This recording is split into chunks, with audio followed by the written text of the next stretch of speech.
Similar to the last video, what I'm going to do is split this into parts. First part, obviously, Shigaraki stuff. Second part, All for One. And then a little secret part that happens after the ending credits. So, let's begin with the first part. So, we start off the episode with Lady Nagant having essentially redeemed herself, considering that she, along with Gentle Criminal being the antagonists in their own respective arcs against Deku, are now here in the final war arc, essentially helping him, showing more or less how Deku's compassion has kind of come back in a good way.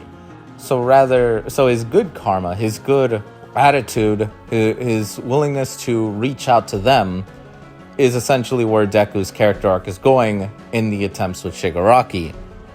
And however, this hits Lady Nagant as she basically now feels like she can help as a hero, which obviously it's something that makes All for One very angry while he's attempting to keep his control grip on Shigaraki and his body. However, the problem comes down to the fact that Shigaraki apparently knew this. Now, I've said this before in other videos, I clearly hate the whole body control thing that All for One is going for, especially when you consider a few things he says during his initial appearance. But if anything, I genuinely like this part where Shigaraki already knew this and that he was essentially waiting for the right moment to strike or free himself. And I think I like this little mirror between the heroes and the villains. Clearly the villains, yes, All for One picked up Tenko when he was essentially left on his own. And he did raise them. That is still acknowledged. However, both of them didn't trust the other. It's like that meme that you're shaking hands and yet both sides are just carrying like a weapon or a knife behind their backs. Essentially, both are ready to backstab the other. And that's unlike with Deku and All Might, where there is a genuine trust and care between the two. And you can see that All Might is trying to get Deku to be a hero, a genuinely good person. All for One, although he is training Shigaraki to be essentially the next evil, he himself does not want to allow someone else to take control. He is All for One, as stated by his villain name. He wants it all for one. So, yeah, he obviously, as much as he does understand the whole successor thing, he definitely seems like the one who won't let that go, won't let control go, because that's just what he is, a power-hungry maniac. And the difference is, Shigaraki is someone who is, because of all of his backstory and all of the abuse he got, he just wants to destroy everything that connects to that house. So because his grandma was a hero, the word hero is essentially tied to that house in some sense, and he wants to destroy the heroes. The heroes protect the city, so that also ties everything. So essentially just destroy everything, because at this point you can connect anything to that house. But yeah, we get to see Deku and Shigaraki at one of their most hyped up looking poses here. Essentially showing that we have the hero who's attempting to reach Shigaraki, and then you have, Shigaraki himself, the one who wants to absolutely wipe out every single thing. And I also like the few moments we have with Gentle Criminal, how he is essentially carrying everything. Kurogiri's conflict, I think Kurogiri was designed to protect Shigaraki, and since All for One is not Shigaraki, is possessing Shigaraki, it allows the other personality to kind of start coming in. And yeah, I am genuinely intrigued by this. It's a conflict of interest because despite All for One being his creator, he has a job to protect Shigaraki, and he actually ends up assisting Eraserhead and Present Mike.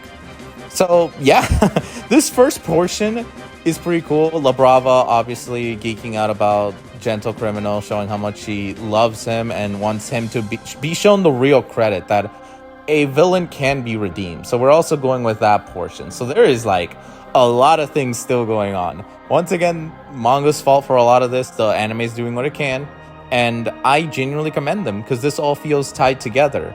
It's about actions, and it seems like All for One is getting his comeuppance here. At least this All For One, because there's the real All For One with his body and all. Which, let's get to that actually.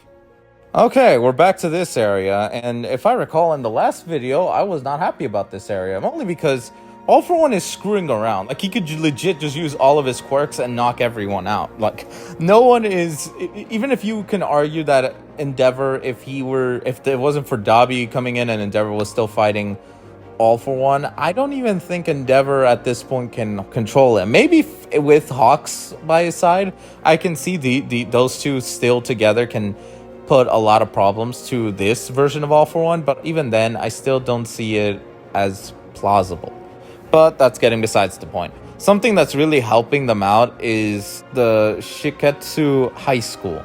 They're helping the My Hero Academia High School into actually being able to push back All For One. Because let's be real, ever since All For One kind of got his body to start rewinding, he's had such an annoying advantage. Like, it's almost unrealistic unless you have All Might level of power to combat that. But even then, I do like seeing these other students from another high school actually come by and give assistance, especially Kami and Inasa. Kami is obviously funny. Like, I genuinely have nothing against her and her little funny moments, especially Tokoyami's surprised face, which honestly gave me a smile. Made me think of that Pikachu surprise face. But speaking of Tokoyami, I think aside from most of the stuff that All For One's doing and basically pushing everyone back with all the quirks, as I said he should have started at the beginning if he wanted a victory. But Tokoyami and Dark Shadow just essentially letting go and showing an extremely powerful version of Dark Shadow was such a highlight. It was such an amazing thing because Dark Shadow and Tokoyami did damage to All For One before he did the rewind, and it is just amazing seeing All For One like actually afraid, feeling that slight fear, and then getting his shit wrecked before the episode ends so far. And honestly, it was one of the greatest moments to see. As for this final part that happens in the end of the episode, like literally after the ending credits, we have them like at the beginning, a few minutes before. Both All For One and Hawks know that this isn't the best or worst scenario, because we see that Toga is trying to use twice his quirk to create himself as one of the others, trying to use their quirks, and it doesn't work. And her explanation is bizarre, that apparently she doesn't love them or like them that much, and I kind of call BS on that. I think the author here realized that how badly screwed the hero should be, and the only reason that it's not working is literally a contrivance. Like, I'll say it like this: without this section, a 10 out of 10, like, no doubt, this was one of the best episodes up until this point. This point reminds me how